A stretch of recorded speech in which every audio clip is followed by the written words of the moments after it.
بسم اللہ الرحمن الرحیم۔ السلام علیکم۔ روزانہ واقعات سننے کے لیے اس چینل کو سبسکرائب کریں۔ حضرت سیدنا خلف بن تمیم رحمۃ اللہ علیہ فرماتے ہیں، مجھے حضرت سیدنا ابو الحصیب بشیر رحمۃ اللہ علیہ نے بتایا کہ میں تجارت کیا کرتا تھا اور اللہ عز و جل کے فضل و کرم سے کافی مالدار تھا۔ مجھے ہر طرح کی آسائشیں میسر تھیں اور میں اکثر ایران کے شہروں میں رہا کرتا تھا۔ ایک مرتبہ میرے ایک مزدور نے مجھے خبر دی کہ فلاں مسافر خانے میں ایک شخص مر گیا ہے، وہاں اس کا کوئی بھی وارث نہیں، اس کی لاش بے گور و کفن پڑی ہے۔ جب میں نے یہ سنا تو میں مسافر خانے پہنچا۔ وہاں میں نے ایک شخص کو مردہ حالت میں پایا، اس کے پیٹ پر پکی اینٹیں رکھی ہوئی تھیں۔ میں نے ایک چادر اس پر ڈال دی۔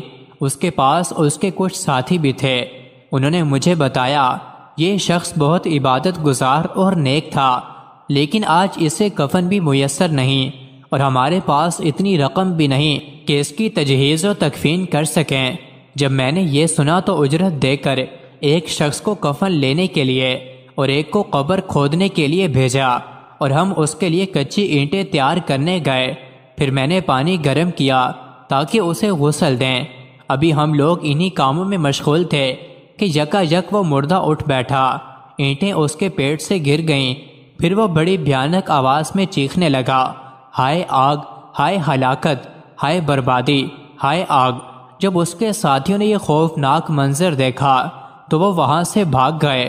میں اس کے قریب گیا اور اس کا بازو پکڑ کر ہلایا، پھر اس سے پوچھا تو کون ہے اور تیرا کیا معاملہ ہے؟ وہ کہنے لگا میں کوفہ کا رہائشی تھا اور بدقسمتی سے مجھے ایسے برے لوگوں کی صحبت ملی جو حضرات سیدنا صدیق اکبر و فاروق اعظم رضی اللہ تعالی عنہما کو گالیاں دیا کرتے تھے۔ ان کی صحبت بد کی وجہ سے میں بھی ان کے ساتھ مل کر شیخین کریمین رضی اللہ تعالی عنہما کو گالیاں دیا کرتا اور ان سے نفرت کرتا تھا۔ سیدنا ابو الحصیب فرماتے ہیں، میں نے اس کی یہ بات سن کر استغفار پڑھا اور کہا، اے بدبخت، پھر تو تجھے سخت سزا ملنی چاہیے، اور تو مرنے کے بعد زندہ کیسے ہو گیا؟ تو اس نے جواب دیا، میرے نیک اعمال نے مجھے کوئی فائدہ نہ دیا۔ صحابہ کرام علیہم الرضوان کی گستاخی کی وجہ سے مجھے مرنے کے بعد گھسیٹ کر جہنم کی طرف لے جایا گیا اور وہاں مجھے میرا ٹھکانہ دکھایا گیا۔ وہاں کی آگ بہت بھڑک رہی تھی۔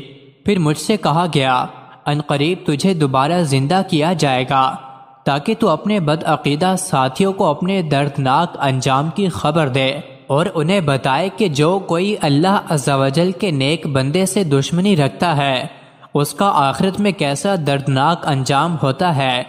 جب تو ان کو اپنے بارے میں بتا دے گا تو پھر دوبارہ تجھے تیرے اصلی ٹھکانے یعنی جہنم میں ڈال دیا جائے گا۔ یہ خبر دینے کے لیے مجھے دوبارہ زندہ کیا گیا ہے تاکہ میری اس حالت سے گستاخان صحابہ عبرت حاصل کریں اور اپنی گستاخیوں سے باز آ جائیں، ورنہ جو کوئی ان حضرات کی شان میں گستاخی کرے گا اس کا انجام بھی میری طرح ہوگا۔ اتنا کہنے کے بعد وہ شخص دوبارہ مردہ حالت میں ہو گیا۔ میں نے بھی اور دیگر لوگوں نے بھی اس کی یہ عبرت ناک باتیں سنی۔ اتنی ہی دیر میں مزدور کفن خرید لایا۔ میں نے وہ کفن لیا اور کہا، میں ایسے بدنصیب شخص کی ہرگز تجہیز و تکفین نہیں کروں گا جو شیخین کریمین رضی اللہ تعالی عنہما کا گستاخ ہو۔ تم اپنے ساتھی کو سنبھالو، میں اس کے پاس ٹھہرنا بھی گوارا نہیں کرتا۔ اس کے بعد میں وہاں سے واپس چلا آیا۔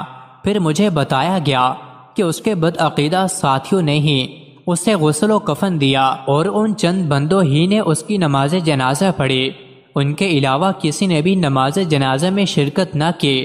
اس کے بدعقیدہ ساتھیوں کی بدبختی دیکھو کہ وہ پھر بھی لوگوں سے پوچھ رہے تھے کہ تم نے ہمارے ساتھی کی نماز جنازہ میں شرکت کیوں نہیں کی۔ حضرت سیدنا خلف بن تمیم رحمۃ اللہ علیہ فرماتے ہیں کہ میں نے حضرت سیدنا ابو الحصیب سے پوچھا، کیا تم اس واقعے کے وقت وہاں موجود تھے؟ انہوں نے جواب دیا، جی ہاں، میں نے اپنی آنکھوں سے اس بدبخت کو دوبارہ زندہ ہوتے دیکھا اور اپنے کانوں سے اس کی باتیں سنی۔ یہ سن کر حضرت سیدنا خلف بن تمیم رحمۃ اللہ علیہ نے فرمایا، اب میں بھی اس گستاخ شخص کی اس بدترین حالت کی خبر لوگوں کو ضرور دوں گا۔ مزید ایسی ہی ویڈیوز کے لیے چینل کو ضرور سبسکرائب کریں۔